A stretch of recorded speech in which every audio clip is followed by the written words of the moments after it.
Hello friends, welcome to the lesson. This is me Aftab and you're watching me at Let Me Talk where you learn spoken and comparative English both at the same time. Thanks for joining me here today. Hopefully you are doing well at your place and so am I. Today we are going to be talking about the vocabulary that you can use while you are having a conversation about the coronavirus.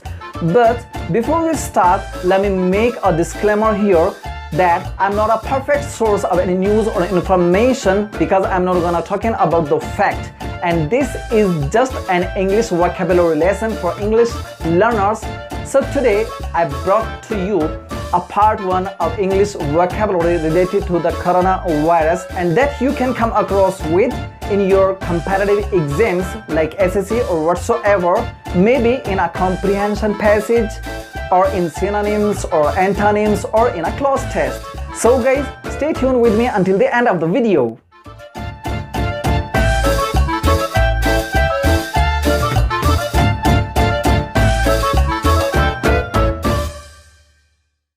Hey, welcome once again. So guys, without any further ado, let's get started. चलिए lesson शुरू करते हैं। तो हमारा first word है कोविड-19। कोविड-19 एक acronym है corona virus disease 2019 के लिए, जहां CO आता है कोरोना से, VI आता है वायरस से, D आता है डिजीज से और 19 आता है 2019 से। इसे नोवल कोरोना वायरस भी कहा गया। नोवल मीन्स होता है नया।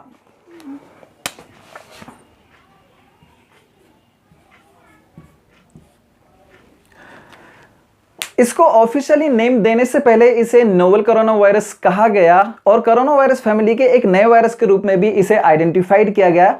इस वजह से इसको नोवल कोरोना वायरस भी कहा गया। हमारा नेक्स्ट वर्ड है कोरोना। कोरोना एक लैटिन वर्ड है जिसका मीनिंग होता है क्राउन और गार्लैंड, जिसको हम हिंदी में बोलते हैं मुकुट।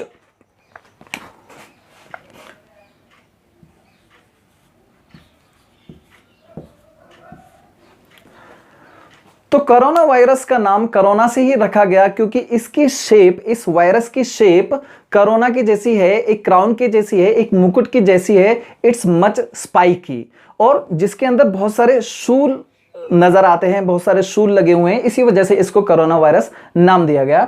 इसका सिनोनिम है कोरोनल, जो कोरोना के लिए स्टैंड करता है, लेकिन ये एडजेक्टिव भी है जो कोरोना से संबंधित होता है। नेक्स्ट वर्ड है हमारा coronation. Coronation an official ceremony eight which somebody is made a king और क्वीन। एक ऐसी आधिकारिक समारोह जिसमें किसी व्यक्ति को राजा या रानी नियुक्त किया जाता है या किसी व्यक्ति को राजा या रानी बनाया जाता है। ऐसी सेरेमनी या समारोह को या प्रक्रिया को कोरोनेशन बोलते हैं। नेक्स्ट वर्ड है हमारा coroner. A person whose job is to find out the causes of death of people who have died in violent or unusual ways. कॉरोनर एक ऐसे व्यक्ति या एक ऐसे अधिकारी को बोला जाता है जिसकी जॉब होती है लोगों के मृत्यु के कारणों की खोज करना, जिनकी मृत्यु हिंसक और असामान्य तरीकों से हुई है। ऐसे अधिकारी को, ऐसे व्यक्ति को कॉरोनर कहा जाता है। चलिए नेक्स्ट वर्ड देखते हैं। नेक्स्ट वर्ड है हमारा करोनियल्स। बहुत ही अमेजिंग वर्ड है और आजकल सोशल मीडिया पर बहुत ट्रेंड में है। करोनियल्स बोला जाता है the babies conceived during the home quarantine practice linked to कोविड-19। कोविड-19 से संबंधित होम क्वारंटीन की वजह से जो बच्चे गर्भित होंगे और जन्म लेंगे उनको करोनियल्स कहा गया है, उनको करोनियल्स कहा जाता है। कोरोना से रिलेटेड बहुत ही नया वर्ड है ये और बहुत ही महत्वपूर्ण वर्ड है। चलिए नेक्स्ट वर्ड देखते हैं। नेक्स्ट वर्ड है कोरोनरी। कोरोनरी नाउन भी है और एडजेक्टिव भी है। A type of heart attack, एक प्रकार का हार्ट अटैक है कोरोनरी, और एडजेक्टिव के रूप में कनेक्टेड विद द हार्ट, जो हार्ट से संबंधित हो। जैसे कि हमारे पास वर्ड है यहाँ कोरोनरी आर्टरीज, हृदय से संबंधित धमनियां। चलिए नेक्स्ट वर्ड देखते हैं। नेक्स्ट वर्ड है हमारा virus. A micro organism that causes infectious disease in animals and humans. Virus बहुत ही सूक्ष्म एक जीव होता है जो जानवरों में और मनुष्यों में संक्रमित बीमारियों का कारण बनता है और इतना छोटा होता है, it's too small to be seen without a microscope. बिना माइक्रोस्कोप के हम इसे देख नहीं सकते हैं। इसके लिए सिनोनिम है पैथोजन। पैथोजन इसका सिनोनिम है, जिसका मीनिंग होता है विषाणु या रोगाणु। रोगाणु। चलिए नेक्स्ट वर्ड की ओर बढ़ते हैं। नेक्स्ट वर्ड है virology. Virology is a study of viruses and the diseases they cause. Virology एक ऐसे अध्ययन को बोला जाता है, या विज्ञान के एक ऐसे अध्ययन को बोला जाता है जिसमें वायरसेस और उनसे कारित होने वाली बीमारियों का अध्ययन किया जाता है। ऐसे अध्ययन को या ऐसे विज्ञान को actually this is the branch of science concern with the viruses and the diseases they cause. ऐसे शाखा से, विज्ञान की ऐसी शाखा से रिलेटेड है जिसमें वायरसेस और डिजीज, उससे कारित होने वाली डिजीजेस के बारे में अध्ययन किया जाता है, उसको वायरोलॉजी बोलते हैं। चलिए नेक्स्ट वर्ड पर चलते हैं। नेक्स्ट वर्ड है वायरोलॉजिस्ट। वायरोलॉजिस्ट बोलते हैं अ स्पेशलिस्ट इन वायरोलॉजी। तो वायरोलॉजी में जो स्पेशलिस्ट होता है उसको वायरोलॉजिस्ट बोलते हैं। वायरोलॉजी से एक एडजेक्टिव भी बन सकता है जो यहां पर है वायरोलॉजिकल। वायरोलॉजिकल का एक और सिनोनिम भी हो सकता है जिसे हम बोल सकते हैं वायरोलॉजिक। मीन्स वायरोलॉजी से संबंधित के लिए हम इस एडजेक्टिव का इस्तेमाल कर सकते हैं। चलिए नेक्स्ट वर्ड पर चलते हैं। नेक्स्ट वर्ड है वायरसाइड। एन एजेंट दैट इनएक्टिवेट्स और डिस्ट्रॉयज वायरसेस। एक ऐसा एजेंट, इट में बी फिजिकल और केमिकल, दैट इनएक्टिवेट्स, जो निष्क्रिय बना देता है या फिर नष्ट कर देता है वायरसेस को और वायरसेस के असर को।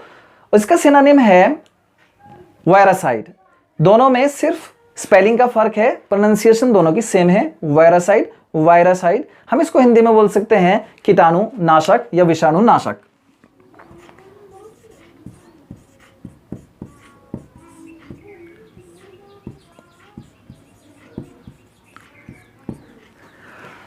चलिए नेक्स्ट वर्ड पर चलते हैं। नेक्स्ट वर्ड है आउटब्रेक। आउटब्रेक एक नाउन है जिसका मीनिंग होता है the sudden start of something unpleasant, like it may be a war और अ डिजीज। चाहे वो बीमारी हो, चाहे वो युद्ध हो, चाहे कोई कुछ भी अनप्लेजेंट चीज़ जब होती है, कुछ भी अनप्लेजेंट हैपनिंग जब होती है, तो उसके लिए, और वो अचानक से शुरू होती है, उसके लिए आउटब्रेक लगाते हैं, जो कि एक जो नाउन है। आगे देखते हैं ब्रेक आउट। यहां पर इसका बिल्कुल उल्टा है, ब्रेक पहले आ गया और आउट बाद में है, लेकिन देखो ये फ्रेजल वर्ब है।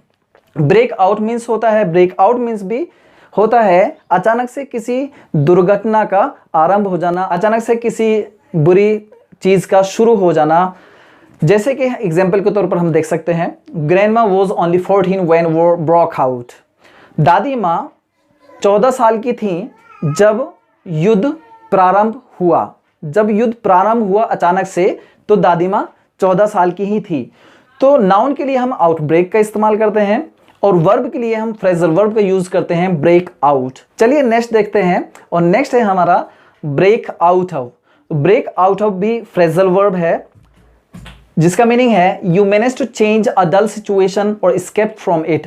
आप किसी डल सिचुएशन को, किसी खराब स्थिति को या तो बदलने में सक्षम हो या फिर इससे बच निकलने में सक्षम हो। चलिए एग्जांपल देख लेते हैं। फर्स्ट एग्जांपल है it will take a long time to break out of this pandemic. Pandemic जो अभी चल रही है, जो अभी भी विद्यमान है, जो अभी भी है, इस पैंडेमिक की स्थिति को बदलने में अभी बहुत समय लगेगा। नेक्स्ट एग्जांपल है हमारे पास the two prisoners broke out of their cells. दो कैदी अपने सेल से बच निकले। यहां पर बच निकलने का मीनिंग है और यहां पर स्थिति को चेंज करने का मीनिंग है, स्थिति को मैनेज करने का मीनिंग है, उसको चेंज करने के लिए। ओके, आगे चलते हैं। आगे लिखा हुआ ब्रेक आउट। हमने ब्रेक आउट यहां पर देखा तो फ्रेजल वर्ब है। जब ब्रेक और आउट अलग अलग लिखे हुए होते हैं तो वो फ्रेजल वर्ब है, और जब ब्रेक आउट में स्पेस नहीं रहता है और वो एक साथ लिखा जाता है ब्रेक आउट, तो वो नाउन का काम करता है जिसका मीनिंग होता है an escape from jail. Jail से बच निकलने का एक कार्य है, जेल से बच निकलने की एक क्रिया। चलिए नेक्स्ट देखते हैं। नेक्स्ट है break out in a rash और स्वेट। रेश मीन्स होता है शरीर पर जो लाल लाल चकते हो जाते हैं, लाल लाल धब्बे जो हो जाते हैं किसी एलर्जी की वजह से, उसको रेश बोलते हैं। स्वेट तो आपको पता ही है, पसीने आना, जैसे मुझे आ रहे हैं अभी, ठीक है।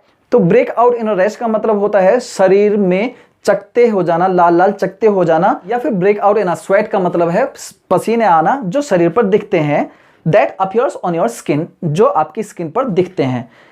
एग्जाम्पल देख लेते हैं। I am allergic to fast food. I often break out in a rash when I eat it. मुझे फास्ट फूड खाने से एलर्जी है और मैं जब भी उनको खाता हूं तो मेरे शरीर पर लाल लाल चकते हो जाते हैं क्योंकि मुझे एलर्जी है। सो गाइज, आज के लिए इस लेसन में बस इतना ही, और ये हमारा पार्ट 1 था कोविड-19 से रिलेटेड वोकैबुलरी से संबंधित, और इससे आगे भी हम जानेंगे नेक्स्ट पार्ट्स में। So guys, this is all for today, and if you like the video, hit the like button, and if you are new to this channel, please make sure to subscribe the channel and press the bell icon so that you may not miss any of the upcoming videos. Till then, keep practicing, keep watching, keep smiling. I'll be back with the next part. Bye bye.